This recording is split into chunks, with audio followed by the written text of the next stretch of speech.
Hello, everyone, and welcome back. My name is Redouane Gensat. I'm a research engineer at the IPSL, Institut Pierre Simon Laplace, in Sorbonne University in Paris. And I'm very happy and excited to have Dr. Priya Danti with us. So I knew Dr. Priya Danti through CCAI, Climate Change AI, which is an amazing, actually, association that does a lot of activities, and especially the workshops at top AI conferences. I mean, I myself participated in a lot of them, and I always enjoy these workshops. So a quick bio of Priya. So Dr. Priya Danti is an incoming assistant professor in MIT's Department of Electrical Engineering and Computer Science. And she's a PhD laureate from the Computer Science Engineering and Public Policy Department at Carnegie Mellon University. She's also a recipient of the MIT Technology Review's 2021 35 Innovators Under 25 Award, and she works currently as co-founder and executive director of Climate Change AI, and her research efforts are mainly focused on machine learning for forecasting, optimization, and control in high renewable power grids. Thanks a lot, Dr. Priya Danti, for accepting the invitation, and yeah, the floor is yours.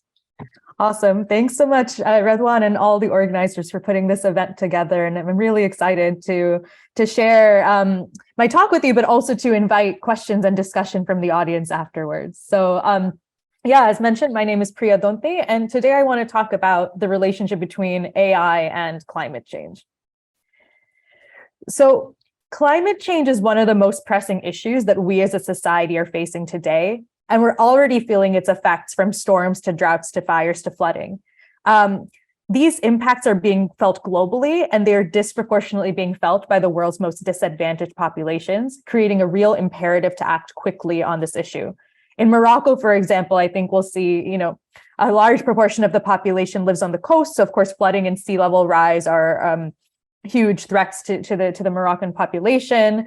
The variation caused by in climate and extreme events like reduced precipitation that will occur in Morocco. These will of course put pressures on water resources and agriculture. And so really, both from a country perspective and from a global perspective, there is just a huge need to move quickly on the climate change issue. And in particular, according to the UN Intergovernmental Panel on Climate Change, we as a society need to hit net zero greenhouse gas emissions by 2050 in order to stave off some of the worst impacts of climate change. But unfortunately, emissions are still increasing year upon year, which means even more so that we have to move rapidly to get to this net zero target. And when we talk about tackling climate change or addressing climate change, there are actually a couple of different things that are meant by this. So one of them is climate change mitigation, which refers to measures to either prevent greenhouse gas emissions from going into the atmosphere in the first place, or to otherwise reduce the concentrations of greenhouse gas emissions in the atmosphere. And this chart on the slide basically shows the different sectors globally that greenhouse gas emissions come from. So they're spread across energy supply, transport, buildings, industry, agriculture, forestry, and other land use. And what this really means is that we need to reduce greenhouse gas emissions across virtually every sector of society. There's no sort of one source of emissions that we can reduce. And this means that we do need to take a very large scale action kind of approach. The other axis of action is climate change adaptation, or responding to the effects of a changing climate. And this means making more secure our food systems, our water systems, health, biodiversity, our infrastructure in the face of the changes that we will see due to a changing climate. And in general, both of these axes of action are extremely important. In some sense, climate change isn't an on and off switch. We don't have to say, oh, we're not going to hit some target, so we should just stop acting on it. Every action we take to reduce the amount of greenhouse gas emissions that go into the atmosphere will reduce the extent to which the climate changes. And every action we can take to adapt to the effects of a changing climate will help our populations build resilience to those effects that will happen. So given this very brief overview of climate change and climate action, one might start to ask the question, oh, can you not see my screen?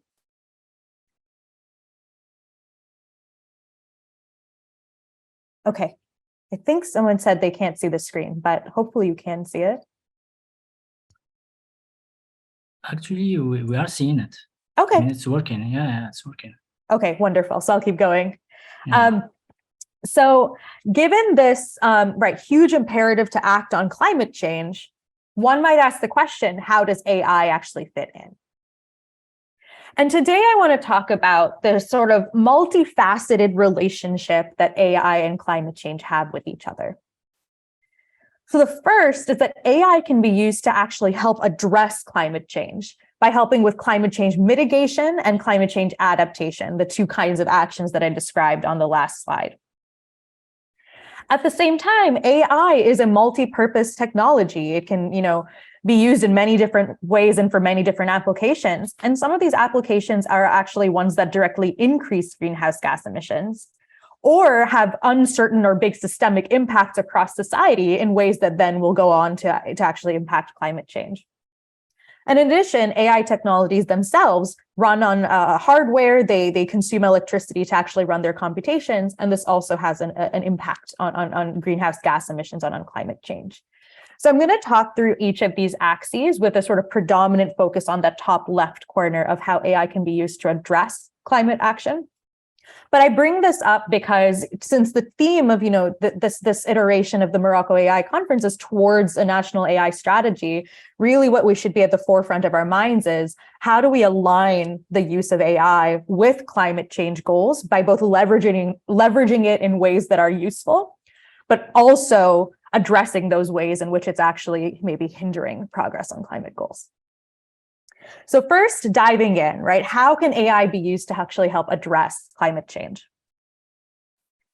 So several years ago, a group of co-authors and I wrote this paper called Tackling Climate Change with Machine Learning, which basically provides an overview and research agenda and implementation agenda for how AI and machine learning can be used to address climate change. For those who are interested in this area, I would encourage you to check out the full paper, as well as the summaries that are the link to them is shown in the top right of the slide. Summaries where you can kind of, quickly leaf through and filter through different applications that you might be interested in.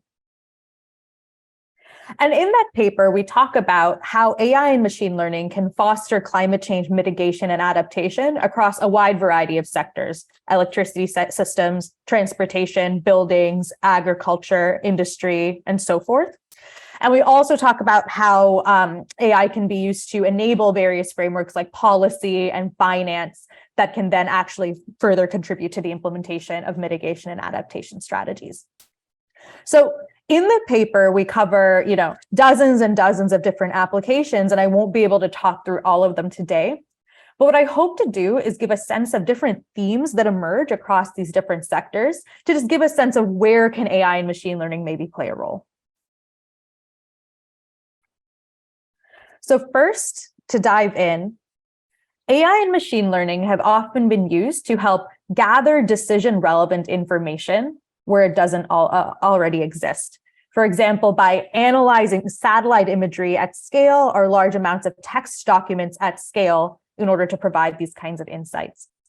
So for example, the figure on the slide shows a paper where the authors actually analyzed satellite imagery using AI and machine learning to understand what kinds of crops are on particular land.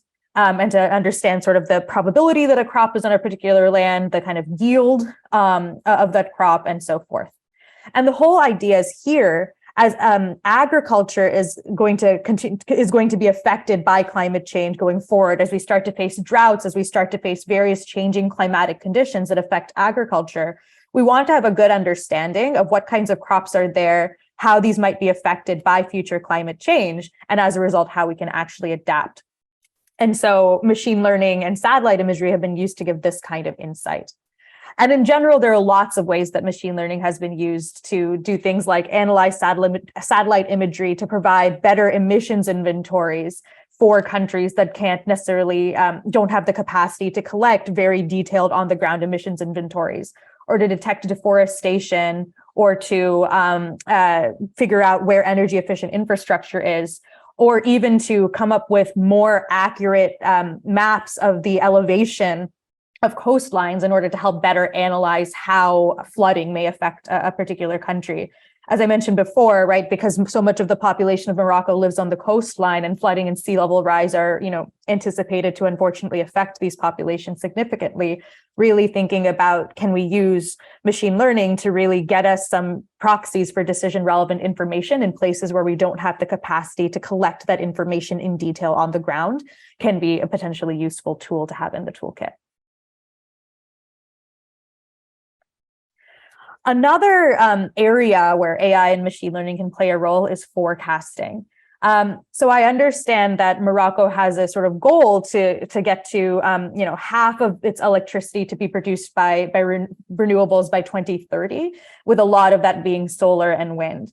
And what happens is that when you start to put more solar and wind power into a power grid, well, the amount of solar and wind power that you get varies based on the weather. And power system operators need to be able to deal with that variability when actually balancing their electric power grid to make sure the power grid is actually operating in a stable manner. So machine learning has been used in a large number of contexts to take in some historical data. For example, what did past solar production look like? What did past wind production look like? And combine that with information about, the weather, about cloud cover, things like that, to actually then predict how much solar power or wind power will be expected to have in the next few hours or few days. And this can help power system operators actually balance and manage a power grid with large amounts of renewables. Similarly, machine learning has been used to forecast things like demand for transportation or extreme events like droughts that may occur. And generally using machine learning to kind of process historical information and provide us some foresight that enable us to make decisions is one kind of place where machine learning and AI can come in. So the last two themes I talked about both have to do with, in some sense, gathering some amount of information, be it satellite imagery, text documents, historical data, and distilling insights from that, either insights in terms of analyzing your data as given or forecasting something into the future. So in addition to this kind of workflow, providing information, AI and machine learning are also often used to optimize systems in real time. So for example, heating and cooling systems make up about half of emissions from buildings worldwide. And AI and machine learning are often used to more dynamically optimize heating and cooling systems in ways that can take into account the occupancy of your building, what the weather outside is like, what the physics of the building are like, to really keep the building at a comfortable temperature while actually significantly reducing the amount of energy that's needed to do that. And similarly, machine learning has been used for heating and cooling in commercial settings. So things like to make heating and cooling in commercial settings like data centers more efficient by reducing the amount of energy use that's needed for that.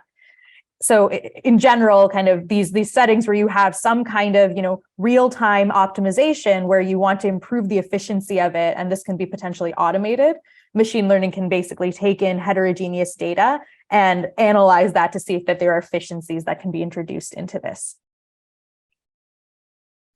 Similarly, there are lots of cases where we have some kind of infrastructure where that infrastructure might break, where you might have a train system where you have some switch that's broken and that delays the entire train, or you have natural gas pipelines where methane leaks out as natural gas is transported from where it's sourced to where it's used. And this can lead to, various implications for the climate. If methane leaks into the atmosphere, methane is a very potent greenhouse gas that contributes to climate change. If your train system is broken and as a result, the trains are very delayed, that means that maybe you end up shipping your freight or having people, they tend to choose trucks or cars or other modes to move that are of higher carbon intensity. So in a lot of these cases, machine learning is used to actually analyze sensor data from these kinds of systems in order to predict leaks or breakages either before they occur or to detect them once they occur so that they can be fixed very quickly. So these last two examples have to do with optimizing real-time operational systems, again, in settings where these things can be automated.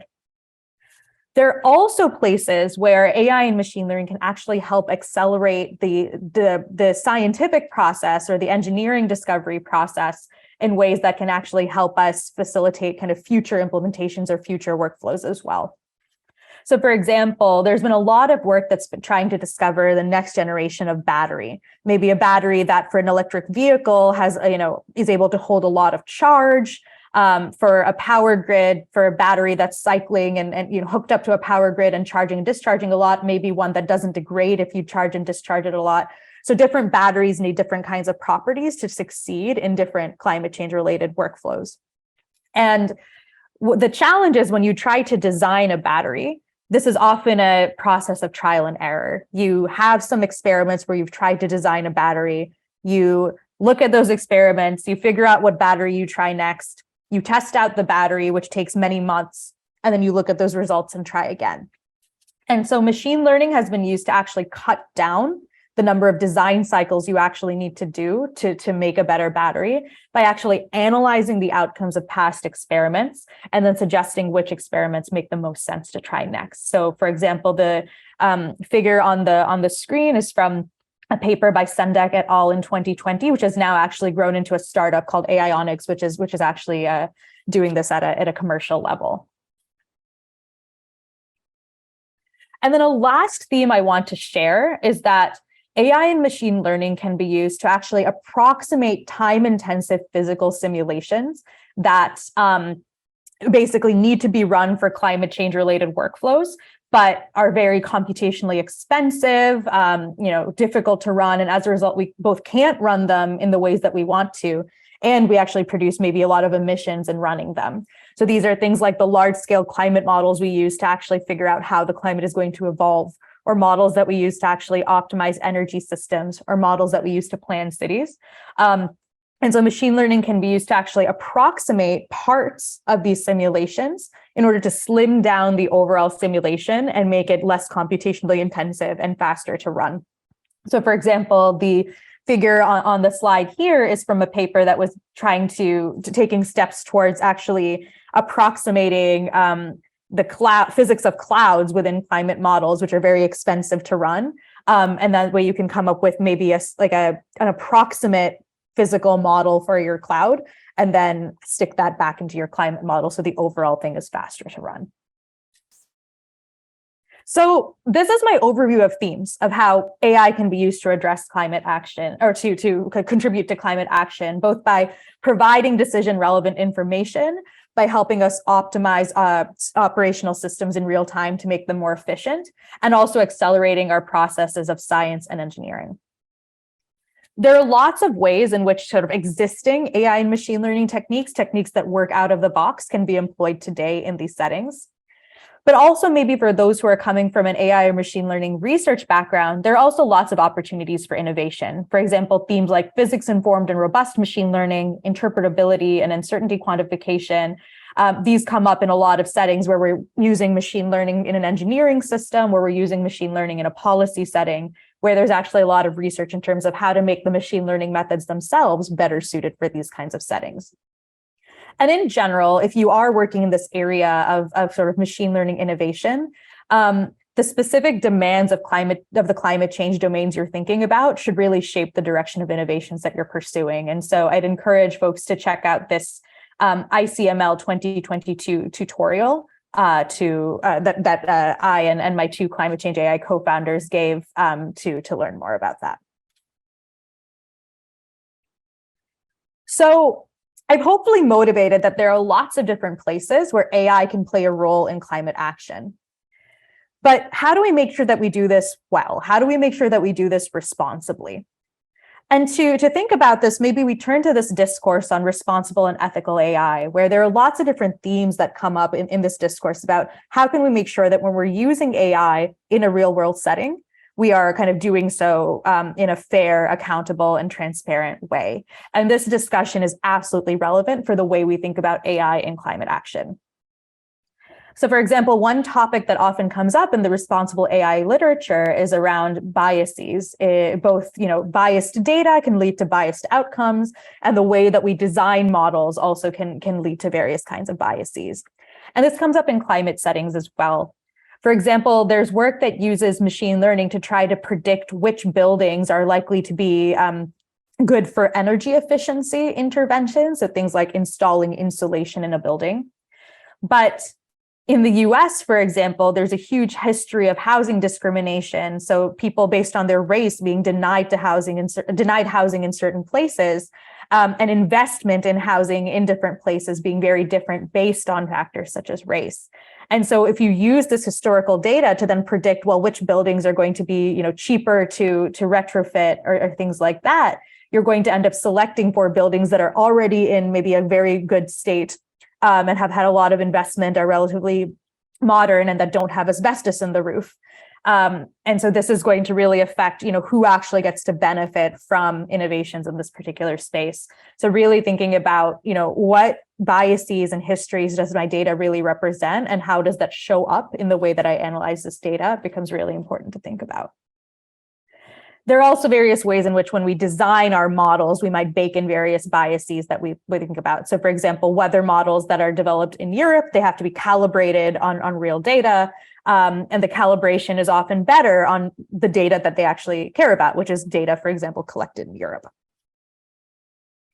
There are lots of settings also where trustworthiness and accountability are really important in a climate change setting. So for example, if you're using machine learning to optimize your power grid or your industrial operations, it's really important that these models be safe and robust.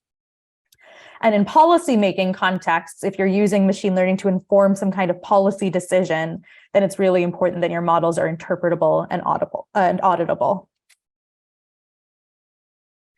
There are also in the responsible AI discourse, lots of ways in which we think about, how does AI interact with equities or inequities in society? And this very much comes up in a climate change concept and in context, and interacts with concepts such as climate justice that deal with how do we think about approaches to climate change in an equitable manner.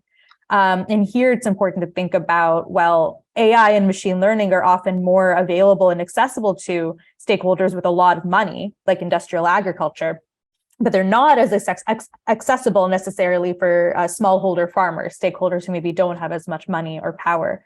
So centering diverse stakeholders and making sure that, many stakeholders' needs are met and many stakeholders' problems are being solved when we actually use AI and machine learning is extremely important.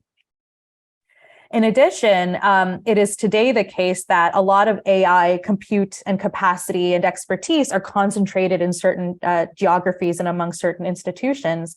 And this means that not everyone around the world is able to actually participate in AI and machine learning development and workflows. And so I'll get back to this a little bit at the end of the talk, but there's a lot of work to be done to make sure that we actually democratize access to and expertise in AI, as well as democratizing things like compute, to make sure that different countries are really able to own the solutions and own the development that moves forward in these spaces.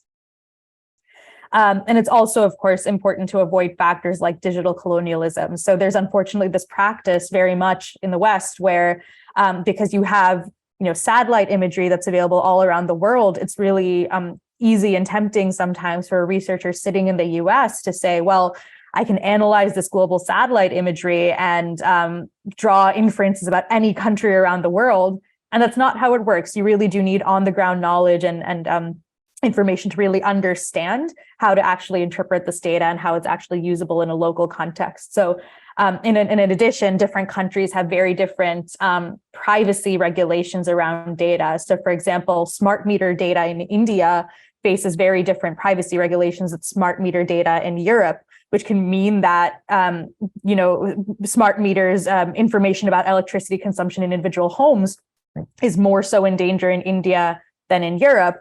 And so if we, analyze data in these different contexts differently, maybe we are, violating the privacy of people in certain countries more than other countries. And it's important to think about how do we kind of enable and allow our data to be used for these kinds of workflows. So thinking about how do we avoid this digital colonialism of analysis of another country from afar also becomes very important in climate change workflows.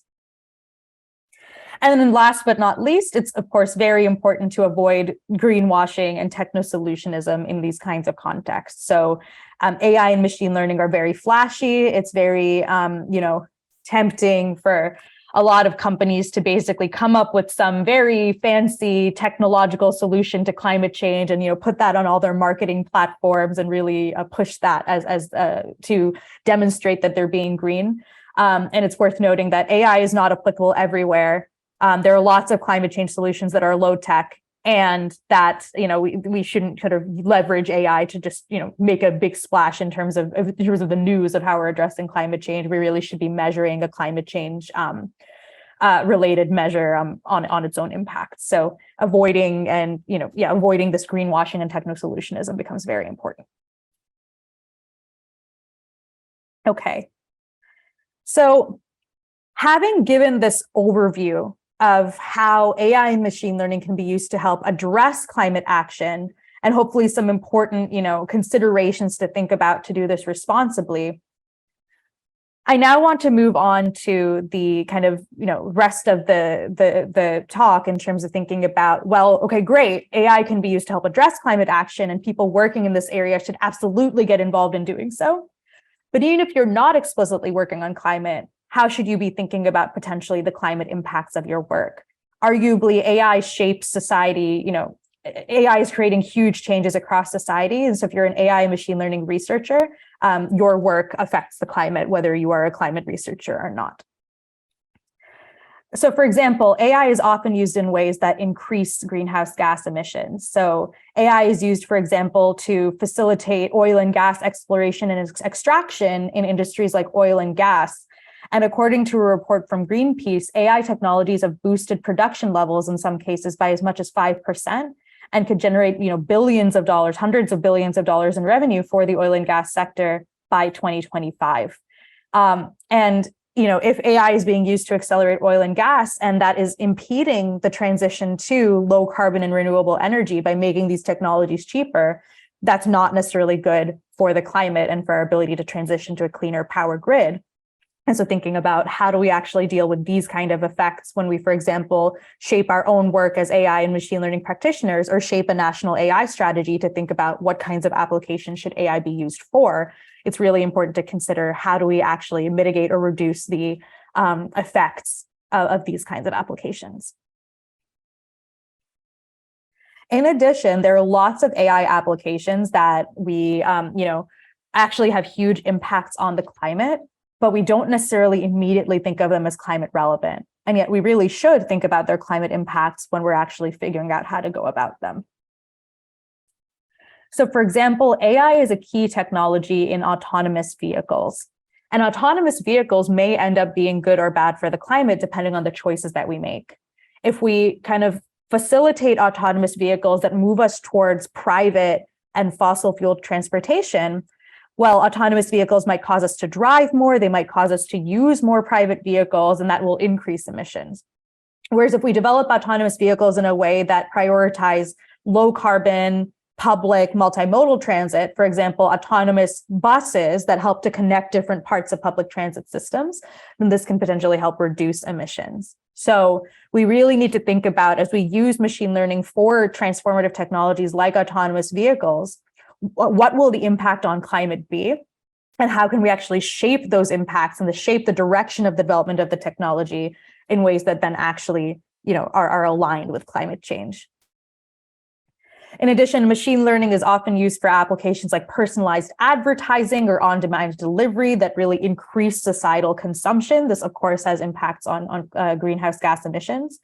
It's used to it's used in ways that kind of polarize us online and facilitate the spread of misinformation on, for example, social media, though at the same time, it's also used for applications that help us to detect misinformation on social media. So again, another choice we can make in terms of what kinds of metrics are we optimizing for online when we're employing machine learning and AI in social media platforms, and how does that align with climate change? And then also, because machine learning, again, is the capacity for machine learning is more concentrated in certain regions than others, you have situations like countries in the West vending solutions to developing countries and locking developing countries into the whims of those countries to potentially high costs and so forth. And so there's really this danger that if we don't build national capacity and localized AI capacity, then we may induce these societal power shifts due to just who owns or is able to develop these technologies. These kinds of impacts are really hard to measure, but they're extremely important to account for and shape in the ways that we, as individual practitioners, go about addressing climate change, and also in terms of how we actually shape AI strategies and policies. So far, I've talked about the implications of AI application. So how AI can be used to address climate change, and how other applications of AI can also potentially harm climate change. The last thing I want to briefly talk about is how, AI technologies themselves, by actually just running them, may actually impact greenhouse gas emissions. So just to try to get a sense of the scale of this issue. So depending on the source that you look at, data centers account for 1 to 2% of global electricity consumption. The 1% number on the slide is from the International Energy Agency, but there are different numbers that, different entities have produced. And one thing that's interesting is that the electricity demand of data centers has remained roughly constant over, say, the last decade. And this is because even though the amount of computation we're using is actually increasing exponentially, we've also seen huge efficiencies that's been paced by huge increases in efficiency in hardware. So something that's been really good so far, we can't necessarily take that for granted. And so we need to think about, how will hardware and software trends play out to actually shape this number over the years. And the amount of greenhouse gas emissions that are consumed by, for example, a computation in a data center depend on a combination of the amount of electricity that's consumed, the carbon intensity of the electricity, and the emissions associated with the hardware that the computations are run on. So actually, extracting the materials for that hardware, transporting, producing the hardware, disposing with the hardware also needs to be taken into account. And AI accounts for some fraction of this. We don't necessarily know what fraction.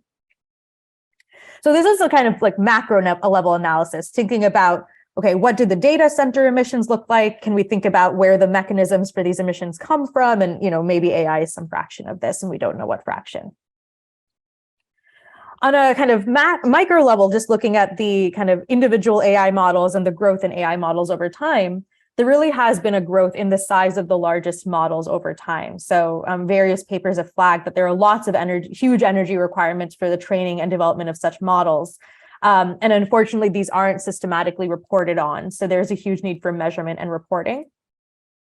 In addition to the emissions considerations here, there are huge equity considerations to keep in mind, because models that take a lot of emissions to produce, well, this is happening because not just of the electricity, but also not just of the source of the electricity, but also because of the amount of electricity that's being used. And if you're using a lot of electricity, that's expensive. So there are some equity considerations here too, in terms of who can actually contribute if the models are getting bigger and bigger. And so there's a lot of research thinking about, how can we make models more energy efficient? Or do we always need the biggest and fanciest model, or will a much smaller model suffice in actually achieving the objectives we needed to achieve? So basically, as we think about these, climate impacts of AI, we should be thinking about all of these different angles, both where can AI, actually help us address climate change, but also how can it be making it, how might AI be making climate change worse, and how do we actually address this in the way that we move forward? So just a couple of closing thoughts. So again, because the theme of the Morocco AI conference this time is on, towards a national AI strategy, I want to flag this report that Climate Change AI and several other organizations wrote in collaboration with the Global Partnership on AI. GPAI is an initiative of the OECD that tries to explicitly advise governments on how they can shape AI and digitalization strategies. And this report looks at how can we align the use of AI with climate action, both by fostering AI as a tool for climate action, where it can be helpful by facilitating data and digital infrastructure, research and innovation, and the deployment of these technologies into real world systems. But then also, how can we shape AI's negative impacts to reduce those impacts, and also think about international collaboration, capacity building, impact assessment, and all of those kinds of things. So I would really encourage those who are involved in maybe shaping these kinds of discussions on, what should an AI strategy look like, to really consider how does that interact with climate change considerations, and to think about some of the policy recommendations in this report. And some of these recommendations include, calls to improve data standards and data sharing via task forces and platforms, to ensure that funding for AI research and innovation doesn't just measure in some sense the same kinds of things that have been measured, over time. Are you creating the most novel model on social media data? But instead to really think about where are the kinds of domains, including climate change related domains, where AI can potentially have transformative impact, and how can we prioritize not just AI innovation, but also actual impact on the ground in these areas when we're actually shaping funding around AI. Arguably, kind of developing AI in ways that serve a broader set of domains provide a lot of opportunity to innovate on AI in new ways. And I think there's a lot of opportunity for different countries to really think about this close relationship between impact and innovation, and how we can kind of foster that together through our funding. We also recommend the development of cross-sectoral innovation centers, bringing together private and public stakeholders to kind of incubate the kinds of projects that are needed in a climate change area and facilitate collaboration. The building of AI capacity and literacy in industry, government, and civil society. So upskilling those already in industry and in government, or helping facilitate exchange between industry, government, civil society via secondment programs to really make sure that, for example, governments are equipped with the right knowledge to actually evaluate and shape and fund AI workflows. And there's also, I think, a lot to be said for creating a diverse ecosystem of AI solutions providers, such that these solutions providers really understand the context of a particular country or a particular sector, and can really serve those countries and sectors in ways that make sense, rather than countries being locked into, for example, expensive solutions providers from the West. So developing this diverse and geographically distributed set of AI solutions providers is an important recommendation here. And then a last few, because responsible AI and AI for climate change, they are really multi-stakeholder problems. It's important to establish best practices for responsible and participatory design of these technologies, as well as to, again, when shaping AI strategies, consider both the positive and negative climate impacts of how AI is used, and really think about that when shaping the development of new technologies. So before I close, just some last initiatives I want to flag that might be of interest to those attending here. So there are a couple of communities and programs that are focused at the intersection of AI and climate change, specifically in Africa. So one of them is a consortium between Wascal, RUForum, and Academia 2063, where they recently launched a call for research grants call on AI and climate change. And though that call is closed, they are working on sort of building this broader community within Africa on AI and climate change. So I'd encourage you to check out these organizations if you're interested in being involved in that. And another initiative is called the Lacuna Fund, which actually funds the creation of machine learning data sets that are more representative of low and middle income countries, with a specific, with a big focus on Africa. And they recently launched a couple of calls that are explicitly focused on the creation of climate change data sets in energy and health. And they have another call that is soon to be announced that'll come out in 2023. And then last but not least, I would encourage you to check out the Climate Change AI community. So Climate Change AI is a nonprofit that aims to catalyze impactful work at the intersection of climate change and machine learning. And we have a number of programs that I hope many of you get involved in. So we have some resources on our website that talk about where climate change and AI, where AI can be used to address climate change. So that includes a report, but also tutorials, summaries, various kinds of things to learn more. We also hold a series of workshops at the major machine learning conferences, which can be a great way to meet other people who are working in this space, get involved. We have mentorship programs to help people who are maybe submitting in this area for the first time create these submissions. And also, because these workshops are held at major machine learning conferences, it can be a great way to not just get mingle with our community, but to mingle with the broader AI community as a whole. And we also are running a summer school meant to bring people from AI and climate change backgrounds together and provide education right now. And the applications for that are open right now. So those who are interested in attending either the virtual or in-person program, I'd encourage you to check out the applications online. We also run some global research funding programs for impactful projects at the intersection of AI and climate change. Unfortunately, right now, the lead on any of the applications to our grant needs to be from a university in an OECD country.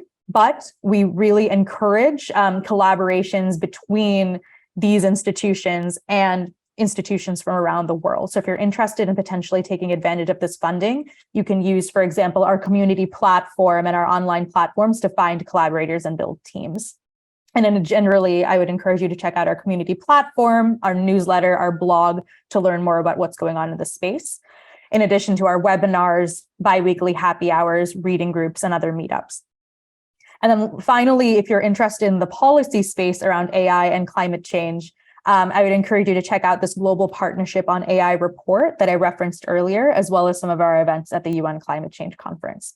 So whether you're interested in kind of employing AI for climate action, whether you're an AI practitioner who wants to think about what the climate impacts of your work are, or you're somebody who's interested in shaping the policy space, I really do hope that you engage with Climate Change AI and the broader ecosystem to help address this problem of climate change together. So thanks so much, and I look forward to your questions.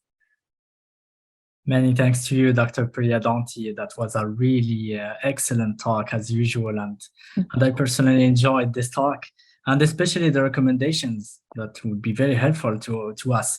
So I'll get straight to the questions to save us time. So the first question is, it's a general question. Actually, climate scientists call for transparency of ML methods, machine learning methods. So do you think that a national AI strategy should enforce opening the black box before deployment, or should we use the technology because time is pressing? That's a great question. I think when we think about national AI strategies, we should think about the performance characteristics that we care about and not necessarily be prescriptive about how we get them. So what I mean here is, if you want your workflow to be transparent, the details of that might look different for an AI workflow versus a physical model workflow versus something else. And so what you need to basically share is, we need transparency or explainability in certain ways. We need to be able to achieve these performance characteristics. But I think we shouldn't necessarily be prescriptive about, well, in order to do that, you have to implement this kind of AI model or this kind of physical model. But it's more about how it performs. To give another example, in the power sector, there are various kinds of robustness characteristics that models need to satisfy to not break the power grid. And the way you achieve those, if you're using an AI method or a robust control method or something else, is different. But no matter what method you use, it should still satisfy the same requirements on your system. So what I would say is, really be intentional about framing the requirements and performance objectives, and then provide some flexibility on there are different ways that different methods might actually achieve those. Yeah, totally. Second question is a more specific question, more related to the global south. So access to observational data sets and the open data culture is still not as advanced as in developed countries. So do you think is it purely a technological issue, or that there is like a trust issue between organisms holding data and the users? I mean, what's your take on that? Absolutely. So I think with all of these questions, it's a combination of course, like technology problems, social problems, and policy problems. And so I would say there needs to be much more funding and capacity to actually do on-the-ground data collection in countries that, are not already having the capacity to do that. Mm-hmm. Right now, so much machine learning data is really concentrated in, North America and Europe. And this is why I'm excited about initiatives like the Lacuna Fund that really try to fund the creation of data sets in regions that are not represented, but there's much more to be done there. And then in addition, of course, there are all sorts of governance issues we need to think about when actually moving forward on this. So for example, there's some work within the Global Partnership on AI thinking about, can we set up data trusts where you have a trusted organization that's holding the data and that has various kinds of privacy things in place so that different stakeholders have differential access to the data depending on what is needed.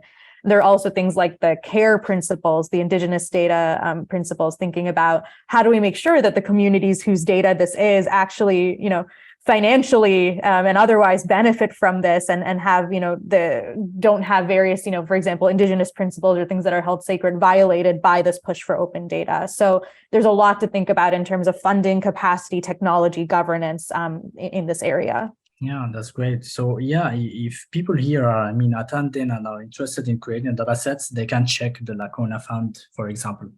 That's a great opportunity. Absolutely. Okay. So last question, this is a more high-level question. So each national AI strategy is composed of several levels ingredients. So what is the difference between creating and developing a strategy for sustainable development and other strategies, for economy or industry? What was really challenging for you, for example, when you worked with the GPAI to create this report? That's a great question. And I think maybe one challenge is that when we think about developing a climate change strategy or sustainable development strategy, we're often not prescriptive about what technologies will help us to get there. For example, these strategies are very much focused on goals. At the same time, sometimes they are prescriptive about, well, where does funding go, right? We fund solar, we fund wind, we fund whatever. And sometimes enabling digital technologies are left out of that conversation. Now, it's not the case that all climate funding should go to digital technologies. That would be the worst thing for the climate ever. But we really should think about where can these technologies actually enable progress and make sure that in correct measure that funding is there and that expertise is there within the climate strategies to understand, within the climate policy making bodies to actually understand how this should go. On the AI side, I would say that often we're not thinking about impact, we're thinking about the methods or like the raw technology development, and that often AI strategies are shaped with this in mind. But AI is a transformative technology across society. We absolutely should be thinking about how it impacts other priorities like climate and sustainability priorities within our, for example, national and international contexts. And yet AI strategies and climate strategies are often made in silos. So I guess the biggest thing I would say is there needs to be more of an injection of AI and digitalization expertise into climate policy making. There needs to be more of a focus on actual societal impact and climate impact within AI policy making, for example, through the injection of climate expertise. And a big way to do this, of course, is to have these two kinds of groups, work together and exchange knowledge. And I think that's just so important. Thanks a lot. Any last words for the Morocco AI community? Yeah, I would just say, again, whether you are an AI person who wants to work on climate or somebody who doesn't work on climate but wants to think about the impacts of your work, I really would encourage you to get involved and check out Climate Change AI and meet others working in this space. We also have pointers to all sorts of resources and other organizations that might help you to get integrated into this space. And so please do come join us and hope to see you on our platforms and at our events. Thanks a lot, Dr. Danti. It was a pleasure having you with us. Thanks. Yeah, thanks so much. Thank you.